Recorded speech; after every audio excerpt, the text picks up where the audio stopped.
कर्ण और इंद्रदेव, दानवीरता का सबसे बड़ा इम्तिहान। कुछ कहानियां सो वीरता की होती हैं, कुछ त्याग की, लेकिन कुछ गाथाएं ऐसी होती हैं जो मानवता, धर्म और आत्मबल के बीच की उस पतली रेखा को छू जाती है जहां देवता भी मौन हो जाते हैं। ये कथा है उस योद्धा की जो जन्म से नहीं, अपने कर्मों से महान बना वह, जिसने समाज के तिरस्कार को भी मुस्कान से स्वीकारा और जिसने अपने प्राणों से बढ़कर माना दान। यह कथा है सूर्यपुत्र कर्ण की, और उस क्षण की जब देवराज इंद्र स्वयं याचक बनकर आए दानवीरता की सबसे कठिन परीक्षा लेने। तो आइए जानते हैं उस महान गाथा के बारे में। धूप तीखी थी, आकाश धधक रहा था और धरती जैसे तप रही थी, परंतु उस तपती भूमि पर खड़ा एक योद्धा सूरज की तरह ही तेजस्वी था। उसका चेहरा कठोर था पर हृदय अत्यंत कोमल। उसकी आंखों में वेदना थी परंतु ओठों पर संतुलित मौन। वह था कर्ण, सूर्यपुत्र कर्ण, राधेय कर्ण। वही जो जन्म से उपेक्षित, समाज से तिरस्कृत, परंतु अपने कर्मों से देवताओं तक को लज्जित कर देने वाला। उसकी गाथा कोई साधारण वीरता की कथा नहीं थी। वह उस धर्म का स्वरूप था जो केवल वेदों में नहीं, हृदय के भीतर जलता है। कर्ण का जन्म हुआ था कुंती के गर्भ से, जो अब भी विवाहिता भी नहीं थी। आशी दुर्वासा द्वारा दिया गया वरदान उसे इस रहस्य के साथ मिला कि वह किसी भी देवता का पुत्र प्राप्त कर सकती है। जिज्ञासावश उसने सूर्य देव का आह्वान किया और फलस्वरूप जन्म हुआ एक तेजस्वी बालक का, जिसके कानों में स्वर्ण कुंडल और शरीर पर जन्मजात कवच था। परंतु समाज का भय, लोकलाज की बेड़ियां और स्त्री के भीतर बैठा भय उस मां को विवश कर गया कि वह अपने ही पुत्र को नदी की धारा में छोड़ दे। और वही बालक बहता हुआ पहुंचा राधा और अधिरथ के घर, जिन्होंने उसे पुत्र रूप में पाला। बालक का नाम पड़ा कर्ण, जो समय के साथ धनुर्विद्या में निपुण होता गया, परंतु जीवन ने उसके मार्ग में कांटे ही कांटे बिछा रखे थे, क्योंकि वह सूत पुत्र कहलाया जाता था। समाज ने उसे सदा नीचा दिखाया, यहाँ तक कि जब वह अपने गुरु परशुराम से विद्या प्राप्त कर रहा था तब भी अपने जन्म का सत्य छुपाकर रखा। और जब परशुराम को यह ज्ञात हुआ कि वह ब्राह्मण नहीं है, तब उन्होंने शाप दे दिया कि समय आने पर वह अपनी सीखी विद्या भूल जाएगा। ये उसके जीवन का पहला कठोर मोड़ था, परंतु कर्ण टूटा नहीं। उसने स्वयं को और भी अधिक तपाया, और जब द्रौपदी के स्वयंवर में उसे अपमानित किया गया, तब दुर्योधन ने उसे अपनाया और कहा कि वह अंग देश का राजा है। वहीं से उसकी मित्रता और निष्ठा का इतिहास आरंभ हुआ।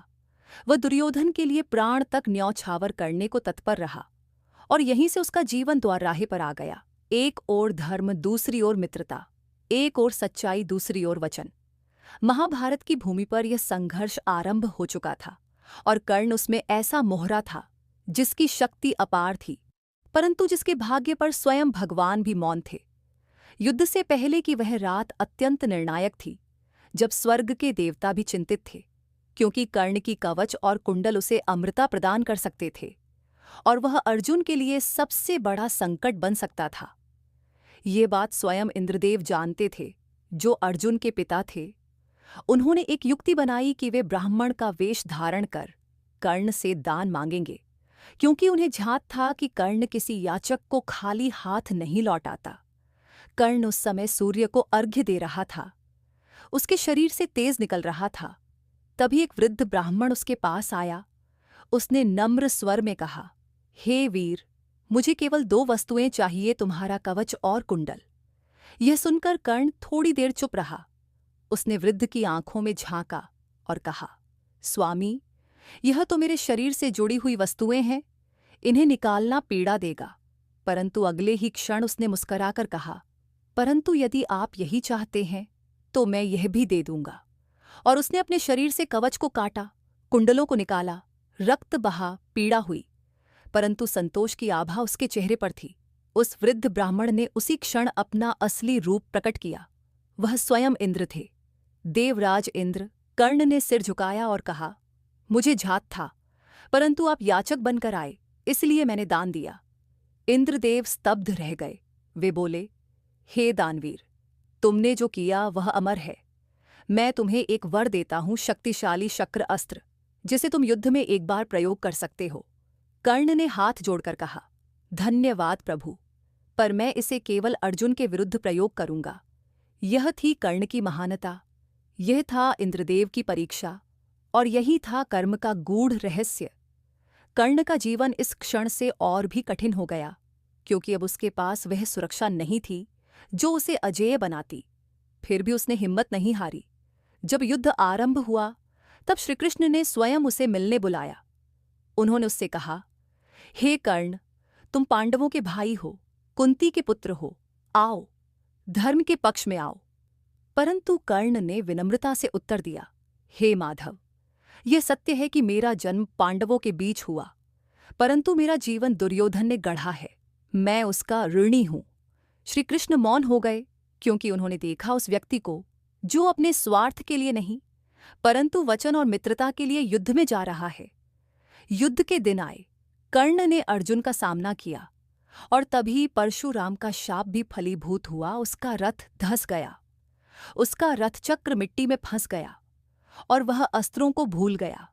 उसने श्रीकृष्ण से प्रार्थना की कि रथचक्र निकालने दें, परंतु श्रीकृष्ण मौन रहे। अर्जुन ने नियमों को तोड़कर उस पर प्रहार किया, और वह वीर धराशायी हो गया। परंतु उसकी मृत्यु के बाद भी उसकी आत्मा शांत नहीं हुई। श्रीकृष्ण ने तब आकाश की ओर देखा और कहा, हे सूर्यपुत्र, तू धरती पर अकेला था, परंतु तेरे कर्मों ने तुझे अमर बना दिया। उन्होंने उसकी आत्मा को परम गति दी और कहा, इस युग का सबसे बड़ा दानी तू है, धर्म तू है और त्याग तू है। ये कथा केवल एक योद्धा की नहीं, एक ऐसे भक्त की है जिसने धर्म को अपने कर्मों से जिया, जिसने अपने जीवन को तप बना लिया, जिसने अपने अहम को त्याग कर दूसरों के कल्याण का व्रत लिया।